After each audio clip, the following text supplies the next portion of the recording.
자, 자료 계심 1번 잡으세요, 1번.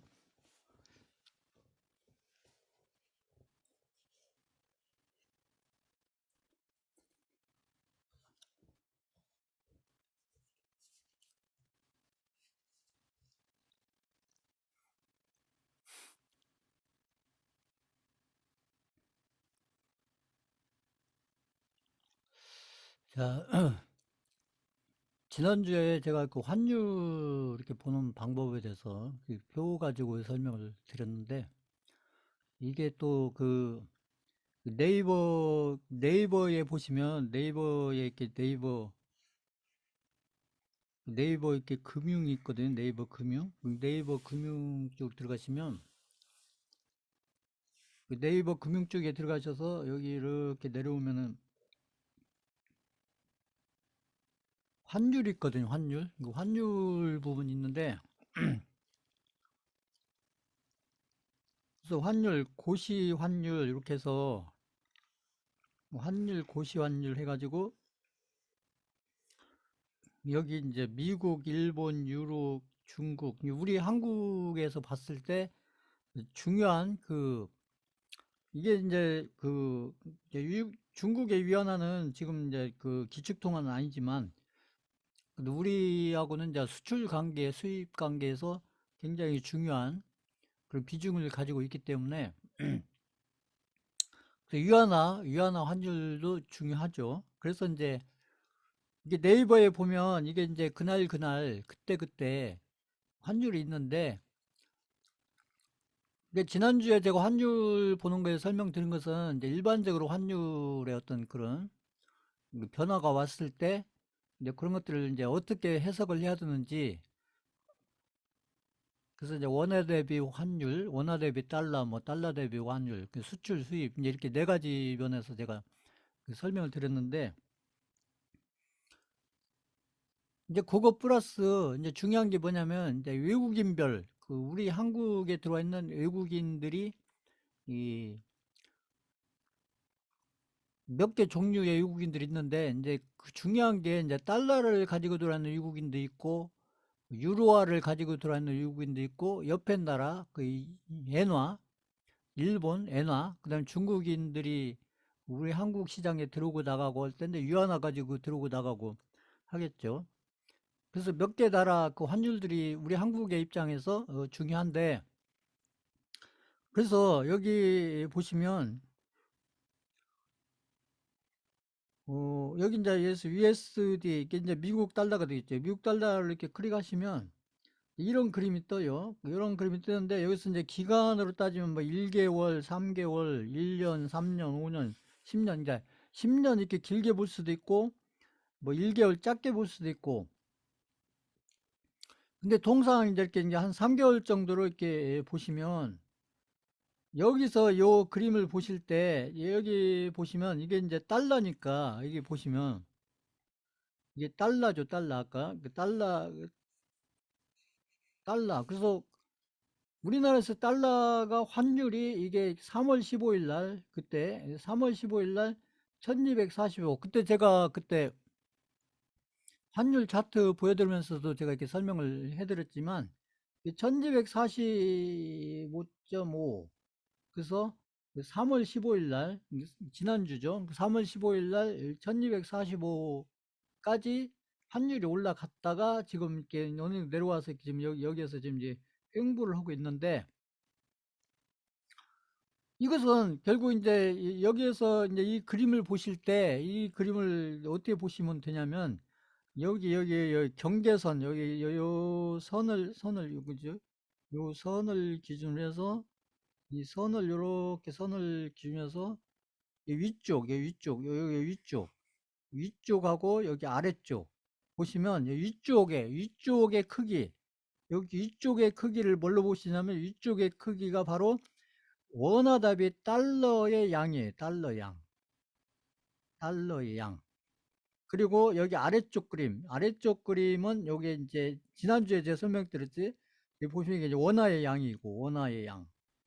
그래서 달러의 양하고 원화의 양을 볼 때 반드시 이제 여기 이게 이제 제가 생략을 했지만 이게 달러양은 이게 이제 상대적이라고 했죠. 원화 대비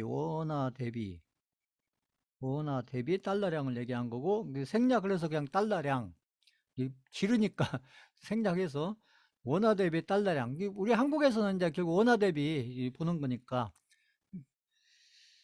그래서 여기는 이제 반대로 그 달러 대비 원화량이 되겠죠. 이건 달러 대비 원화량인데, 최근에 보면 이게 보시면 최근에 이렇게 해서 이렇게 보면은 여기가 달러량이 이만큼 있었던 것이 상대적으로 이만큼을 줄은 거죠. 그러니까 달러량이 이만큼 있었던 게 원화 대비 달러량이, 그래서 2월 18일만 해도 이렇게 크게 있었던 것이 여기 3월 15일 날은 달러량이 이렇게 줄은 거죠. 그게 무슨 얘기겠어요? 이것은 그러니까 원화 대비 달러량이 여기 2월 15일 날, 그다음에 3월 15일, 이게 거의 이제 한 달 정도 되는데 한 1개월 사이에 결국은 어떻게 보면 달러량이, 이게 보면은 외국인들이 달러를 가지고 있는 외국인들이 한국 시장에서, 아니면 한국에서 주식 시장이 됐던 뭐 국채 시장이 채권이 됐던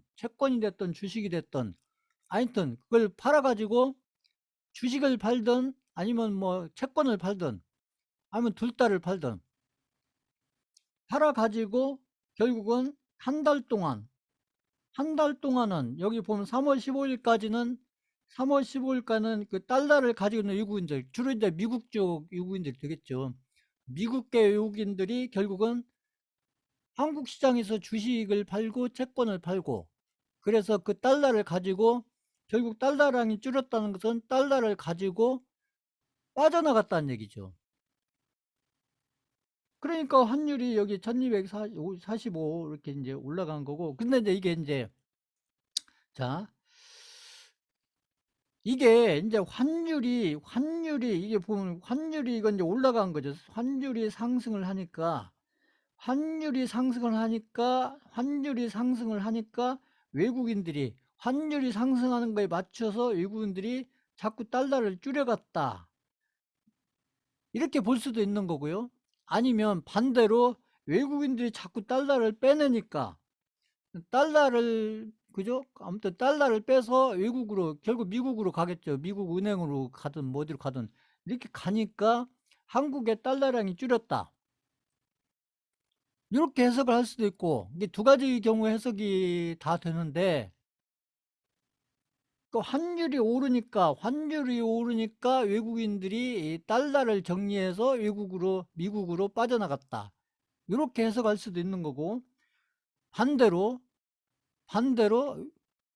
미국 외국인들이, 우리 입장에서 외국인들이죠. 미국인들이 그러니까 미국인들이 미국 투자자들이 한국의 주식을 팔고 한국에서 채권을 팔고, 그렇게 해서 달러를 챙겨가지고 그 돈을 미국으로 들고 나가니까, 그러니까 환율이 올랐다.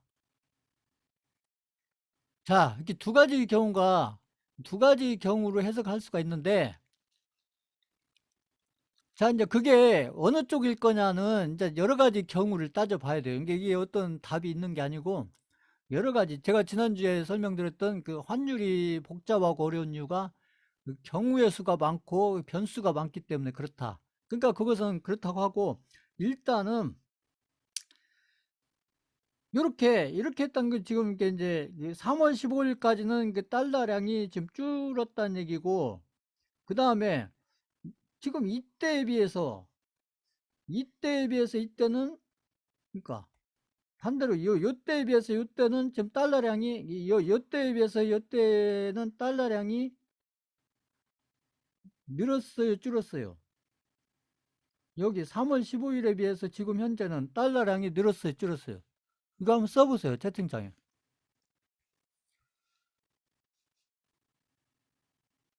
그냥 그림 보고 보고 생각하지 마시고 그림 보고, 그냥 그림 있는 대로, 제가 그 지난주에도 말씀드렸지만, 그냥 그림만 보고 늘었는지 줄었는지.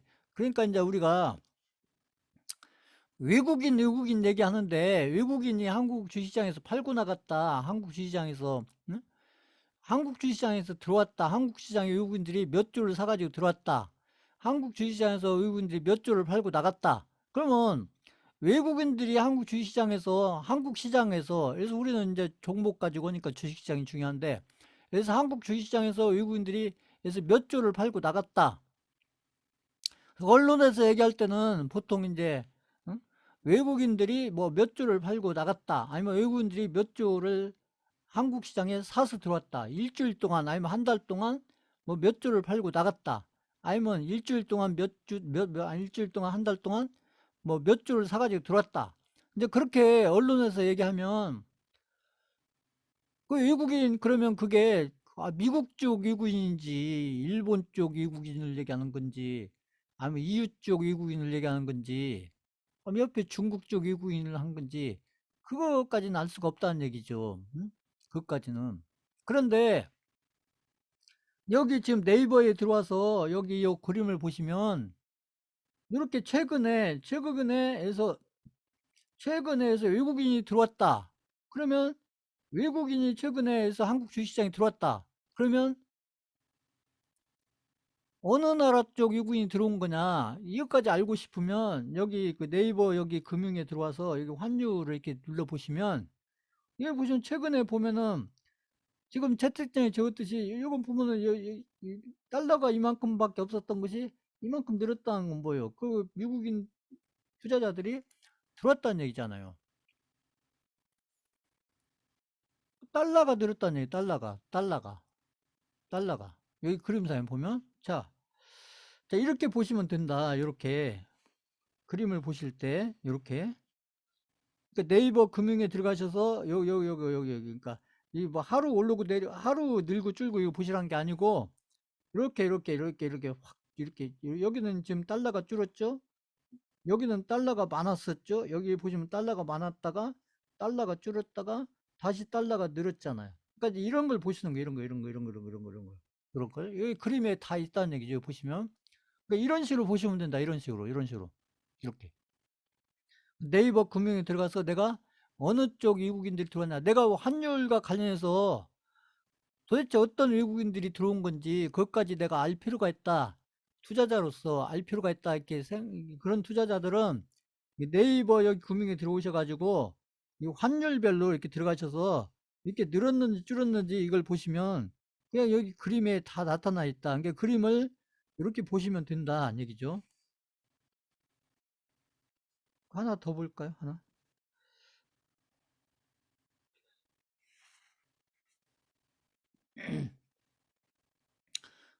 그 다음에 한국 주식시장에서 중요한 게 이제 그 EU 쪽 자금들도 중요한데 EU 쪽 여기 아까 다르죠. 보시면 아까 같은 환율도 보시면 이건 지금 보면 이건 그 유로예요. 유로. 아까는 달러고 유로. 그 달러 같은 경우 아니 그 유로 같은 경우는 보면 언제가 가장 그 유로가 적었었냐? 2월 4일에 2월 4일. 달러하고 다르죠. 달러는 아까 3월 어디 갔어? 3월 10 며칠 날 이때 제일 적었잖아요. 보면. 그러니까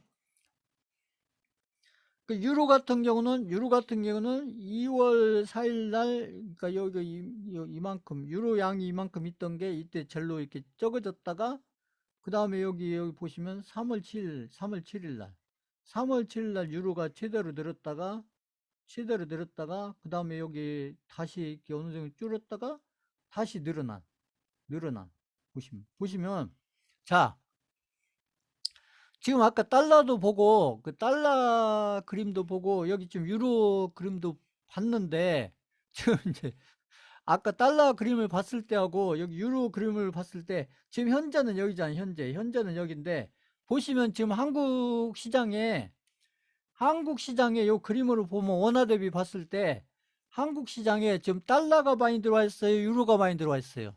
이거 한번 채팅창에 써보세요.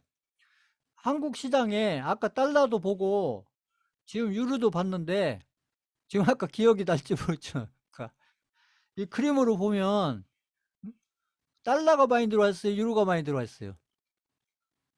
아까 잘 안 봐가지고 그러니까 지금 이 같은 외국인도 이게 지금 시점을 놓고 보면 지금 현재를 놓고 보면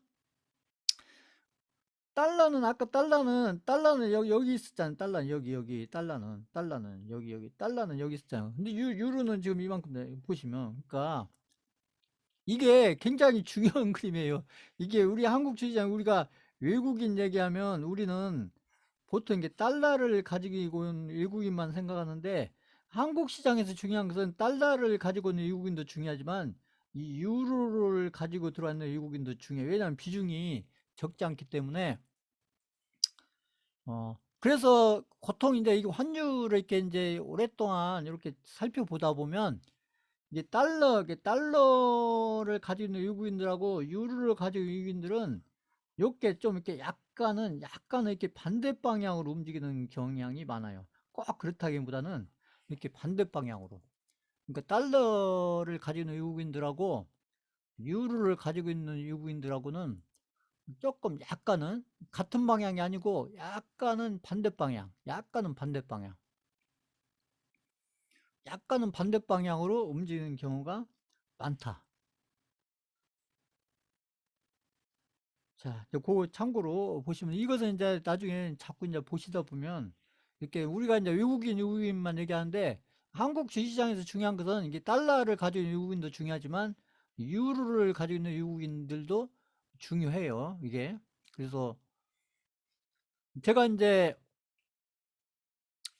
그 환율 차트 보여드리면서 설명할 때는 그 달러를 기준으로 설명을 드리는 거예요. 달러를 기준으로.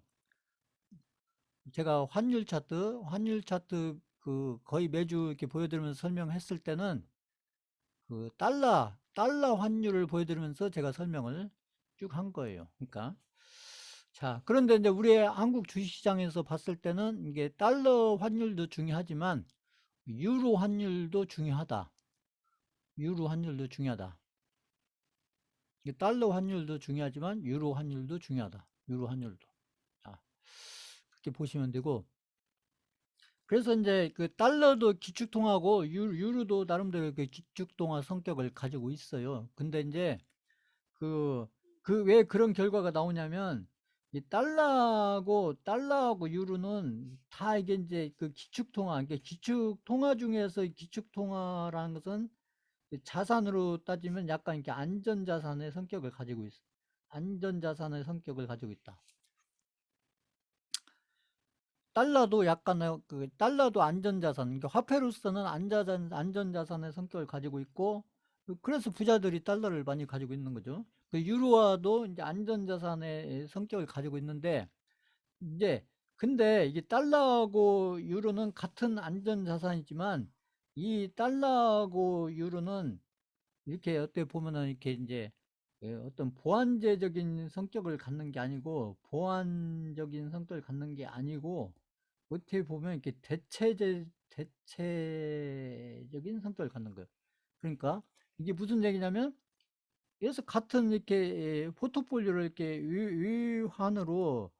위환으로 포트폴리오를 짠다 했을 때, 결국 무슨 얘기냐면, 이게 보면은 이게 전체가 위안이라고 했을 때, 여기서 이게 달러고 이게 유로다 그러면 이 유로다 그러면 지난주에 제가 보였던 그림 그거 생각나시죠? 그 달러가 늘게 되면 유로가 줄게 되는 거고 그런 얘기예요. 그 달러가 줄게 되면 유로가 이렇게 늘게 되고 이렇게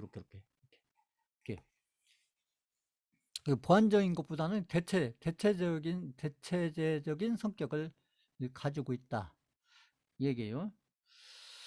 자, 그러니까 우리가 외국인들을 살펴볼 때는 이렇게 달러만 살펴보시면 안 되고, 이렇게 유로화도 이렇게 살펴보고, 이제 더 나아가서, 예를 들면, 뭐 옆에 나라 그 위안화도 보고 싶다. 그러면 위안화를 들어가서 보시면 돼요. 여기 보시면 중국 위안화 이렇게 들어가 보시면,